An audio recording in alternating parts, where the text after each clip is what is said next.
Hi everyone, this is Sherry. Welcome back to Sherry Makes Sense. So in continuation of the baby steps series of videos that I wanted to make, I am doing the baby step 1, what our process was and what we did. So baby step 1 is save $1,000. That's if you are in the income bracket of over $20,000. Under 20 or 20,000 and under is $500. So that's what you would need to save. So for us, saving the $1,000 wasn't too difficult. I'm actually looking at the spreadsheet that you saw at the beginning of the video, just to kind of reference it. But I had actually started with about $400 second week of February. We had you probably already had $1,000 saved up, but I think I split it between our emergency fund and then we also had some bills that we had to take care of at that time. So starting in February we had about $400, and at that point I just started selling as much stuff as I could possibly sell. A lot of my crafting supplies that I wasn't using at all, they were just sitting there collecting dust. So a lot of those went straight onto Facebook garage sale sites, which is where I sell most of my stuff. I don't really use eBay, Amazon, or Craigslist. I like the Facebook garage sale sites because they're local. I am familiar with them. I know my area pretty well. I know the people. I know who to avoid. So I was able to sell items and save up from about mid-February until near the end of March is what I'm looking at. So it didn't take me too long, less than a month I think, and every time I would save up the money, I think I didn't put it straight into the bank. I held on to it till I had like a large amount, and then I transferred it almost all at one time. At the very end we made one bank transfer, and we just took whatever we had to pay for the difference. It was about $161, and we put that towards, from our paycheck, towards the emergency fund just to tap it out at the $1,000 and be done with it. So a couple things as far as emergency fund is concerned. You have to also define what an emergency is for you and your family.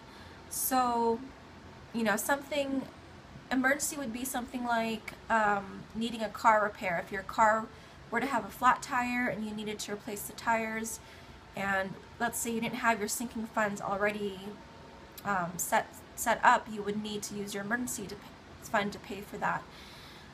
This is also another reason why you should have a written budget so that you know what sinking funds you need to start putting money into if you haven't already. But the emergency fund is just something that you cannot plan for. So we have not really had to use our emergency fund up to this point. We probably did have a couple car repairs that we did use the emergency fund for, but we're able to pay them back right away with our next paycheck, so that wasn't really an issue. There have been a couple medical bill scares where I would have to, I'd get a statement in the mail and it would say, the insurance denied $2,000 plus on something, so I would immediately call my insurance and the provider and try to figure out and see what we could do. A lot of the times with the medical part of it is they just need more information, and there's not, they don't get the information they need, so I have to be the middleman to get from my provider the information to my insurance. That way they could process the claim correctly and then pay for it. So again, that is usually just a scare, but knock on wood, luckily we've been okay. The other thing is, where do you want to put your emergency fund? I don't like to keep that much of money on hand at home, just because you never know what's going to happen. So it's in a savings account, joint savings account for me and my husband, and it is accessible, but it's not something that we can get into too quickly. I could probably write a check or something, or transfer that money from one account to another to use it. So that way it's there, but it's not something I would dip into all the time. So I've realized through the whole baby steps so far that I am definitely a saver, but I'm also a spender. I do like to buy things. But I have been a saver pretty much my whole life. I've been able to save up a lot of money. Right before I gave birth to my first daughter, I was able to put aside about $3,000 to $4,000, and then just over the last 2 years is when we actually had to go through that emergency fund to pay for bills because we were not budgeting well, we were not keeping track of our spending, and so that money was depleted, but I am able to save, so I know how to do it. It's just that we also, both my husband and I, do like to spend as well.